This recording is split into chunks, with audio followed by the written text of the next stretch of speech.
So I'm here to respond to a claim made by Kimberly that new energy sources will be more used within the decade.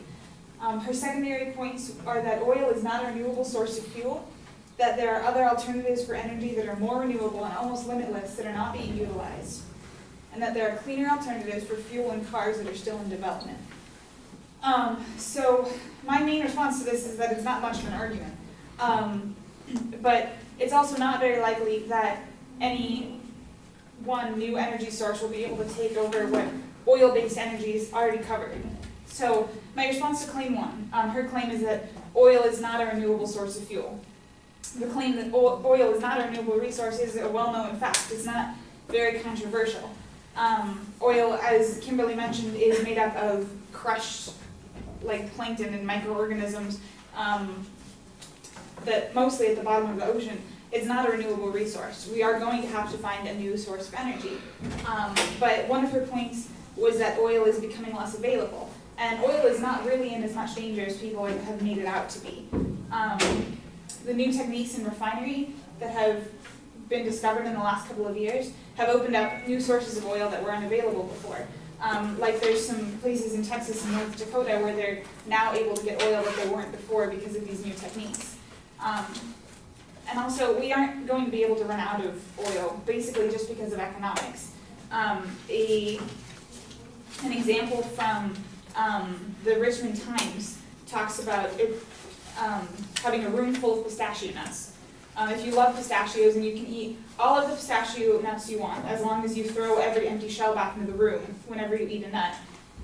You might think that you'll eventually eat all of the nuts, but the number, I mean, you don't have an infinite number of them, right? But the more you eat, the more difficult it becomes to find any eating nuts among the increasing number of empty shells. Eventually, it won't be worth the time and effort required to search amidst the empty shells for the relatively few remaining nuts. So it's the same way with oil. Just because there may be an unlimited, or there isn't an unlimited amount of it, but economics will eventually, it'll just be too expensive to look for any more oil. So it's, the reason we still use it though is because it's reliable, and right now it's available. Economics hasn't made it too expensive yet, so that's why we still use it. My response to her second claim, that there are other alternatives for energy that are more renewable and almost limitless that are not being used, is that other alternatives for energy are available, but they're not limitless, and they're not being used because they still have problems that need to be worked out. Her examples were solar and wind energy. Solar energy and wind energy have problems with both economics and efficiency. For example, solar energy is really expensive. It doesn't make sense for most people to put it in their house. So fossil fuels are still cheaper and more efficient. Wind energy is more cost effective, but it has other problems. For example, wind energy, you have to have a lot of wind turbines to power a city. Or in areas where it's not normally windy, it's unpredictable. Like, you don't know if it'll be able to give you power for the day, so you can't use that as a base source of energy. Same with solar energy, it's not good for a sole power source because the weather can reduce the efficiency. It's not good in urban areas because of air pollution. So neither wind or solar energy are viable for being sole power sources like oil is. And her third claim is that there are cleaner alternatives for fuel in cars that are still in development. There are options that people are trying to develop, but there are no fully developed alternatives that will be able to fuel cars, and so it's still easier to own a car that's fueled by petroleum. She used the examples of ethanol and electric cars.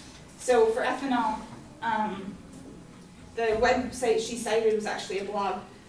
It talked about this woman and her husband and how they were buying, for ethanol, she mentioned how ethanol is one of the excess crops in America. I couldn't actually find her source for that, but even if it's true, according to livescience.com, even if everyone went on maize-free diets and put every year of corn into ethanol, it would meet only 15% of U.S. transportation fuel needs. So it's ethanol, we don't have enough corn to make enough gasoline to power all the cars. And as far as electric cars, that's this woman and her husband who were buying an electric car, and they talked about it on their blog. And And so electricity still has to be produced in some way. You still have to have some other way of powering your car, or powering the outlet so that you can power your car. And since charging stations aren't readily available yet, electric cars don't travel well over long distances, and so it's still better to have a petroleum-based car for that. So my conclusion is that while new energy alternatives are in the making, and they will likely be used in the far future, oil is still the most viable option for now and the next few years.